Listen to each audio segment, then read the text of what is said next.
mais aussi sera à leur côté pour apporter toute l'assistance nécessaire. Je dois aussi préciser que nous sommes dans le cadre du dérèglement climatique, qui est un phénomène mondial, global, qui fait que de plus en plus nous aurons des situations difficiles, soit des inondations ou des sécheresses. Nous devons rendre grâce à Dieu qui nous a honorés d'un hivernage pluvieux, malgré ces désagréments, qui permettra également cet hivernage d'avoir au plan agricole, au plan économique, des récoltes exceptionnelles cette année. Évidemment, une eau abondante a souvent eu des conséquences aussi désastreuses sur le plan de l'assainissement. C'est pourquoi, très tôt, en 2012, j'avais lancé le programme décennal de lutte contre les inondations. Vous m'avez fait le point et il serait important que ce programme soit poursuivi, puisque nous aurons noté que partout où de l'investissement a été fait avec des ouvrages structurants, quelles que soient les quantités d'eau qui sont tombées, cette eau a pu être évacuée par la suite. Même si la pluie a été très forte et qu'elle représentait presque 3 mois de pluviométrie, partout où ces ouvrages ont été réalisés, il y a eu donc un fonctionnement régulier de ces ouvrages. Maintenant, nous avons effectivement encore des points difficiles qu'il faut traiter, pour certains en urgence. Nous avons le problème du bassin versant du marigot de Mbao, qui connaît de graves situations, que ce soit à Kermassar, de l'unité 1 à l'unité 20, mais aussi du côté de Aladji Paté jusqu'à Kamil Bass. Je pense que quelque chose d'urgent doit être fait. Et je me réjouis déjà que les sapeurs-pompiers ainsi que l'ONAS et tous les services de l'État sont déjà à pied d'œuvre et nous allons mobiliser des ressources tout à fait nouvelles pour que ce travail soit fait, mais aussi dans les régions, puisque dans les régions, nous avons noté également beaucoup de pluie qui a été enregistrée et des dégâts importants parfois, que ce soit à Sokone, à Palmarin, à Khombol et dans d'autres localités du Djolof. Partout, nous avons eu, à Ranérou, nous avons eu de fortes pluies, mais le dispositif est mis en place. Les 14 gouverneurs, les préfets, sous-préfets, toute l'administration des sapeurs-pompiers au niveau national, l'armée au besoin, tout le monde sera mobilisé pour venir à bout de ces eaux stagnantes ou ruisselantes et qui ont fait beaucoup de dégâts.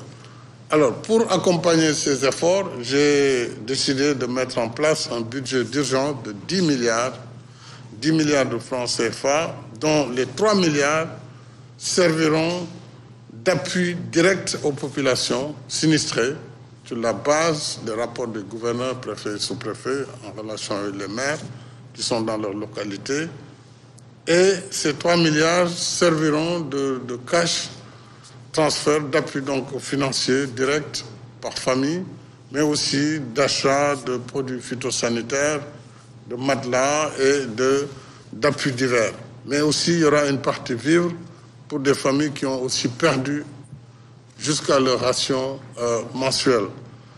Et les 7 autres milliards, justement, serviront à accompagner les services des sapeurs-pompiers, de l'ONAS et de l'achat de matériel supplémentaire pour en tout cas l'évacuation des eaux de pluie. Le gouvernement va présenter prochainement la situation du plan décennal de lutte contre les inondations et surtout un nouveau schéma pour que des financements complémentaires soient trouvés afin de boucler ce programme décennal. Donc, à cette occasion, certainement, toutes les informations seront mises à la disposition des populations.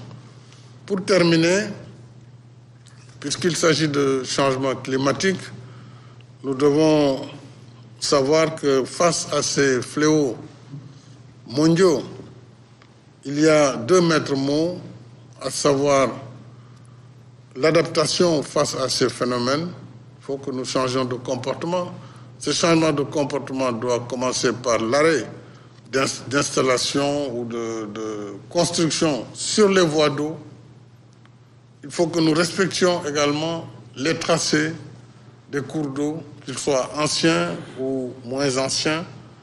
Et il nous faut aussi faire de l'atténuation, atténuer les impacts. C'est un peu les réponses que nous apportons. Et ces deux comportements devront nous permettre de faire face à ces changements climatiques dont on ne connaît pas encore les portées.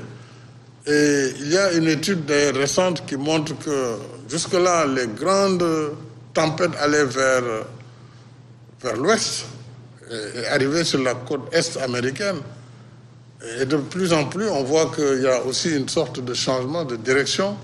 Alors, si ces tempêtes devaient venir vers chez nous, vous voyez les dégâts que cela pourrait causer. Donc, soyons vraiment alertes. Soyons aux côtés des populations. C'est ce que je demande à l'ensemble des ministres, des responsables politiques, mais aussi, surtout les élus, les maires, les présidents de départements, qui soient au chevet des populations et pour leur apporter soutien et réconfort. Je rassure la population que le gouvernement sera à leur côté, le président de la République sera à leur côté et nous répondrons toujours présents face à la détresse de nos compatriotes.